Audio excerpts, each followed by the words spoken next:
Hello, it's Monday the 20th, I'm FxPlew and it's a rather wet and miserable morning for today's market brief. But Governor Bailey has been on, he's been kicking up the hornet's nest on Brexit again. He still blames Brexit for slow growth and the highest inflation in the G7. He chose not to remind everyone how much he's paid to remedy that, but current policy looks a little uncertain from the MPC. On one hand, we have the likes of Megan Greene, who is against more rate cuts at the moment, believing the wage price spiral is unlikely. And on the other hand, Alan Taylor fears a hard landing from prolonged high rates. He thinks that we'll see a sustained economic slowdown and inflation may even drop below the 2% target if they don't crack on and cut rates pretty sharpish.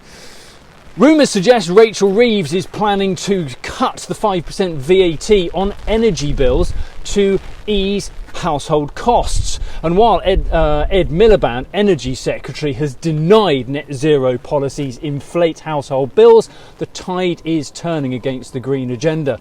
Both the Tories and Reform are pushing to abandon net zero, buoyed by Trump's call for more fossil fuel production of energy.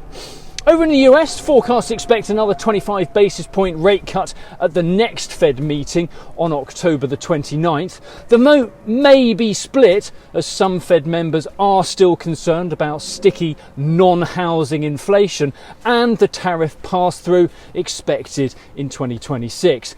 But it's widely expected that we'll have the first of two rate cuts forecast for Q4 as focus shifts away from inflation towards supporting the weakening labour market. And that is despite no update to the payrolls data since the government shutdown started.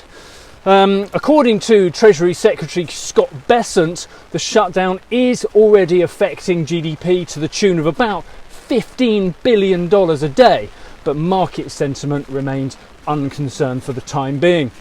The dollar index dipped to about 98.05 and we kick off this morning around 134.40 against the dollar, 115.10 against the euro, and euro dollar is around 116.75 on the open this morning. And that's it from me. Rather miserable morning so far, but we'll be back again tomorrow. All the best. If you do not have a clue, then just tweet through and ask FxPlew.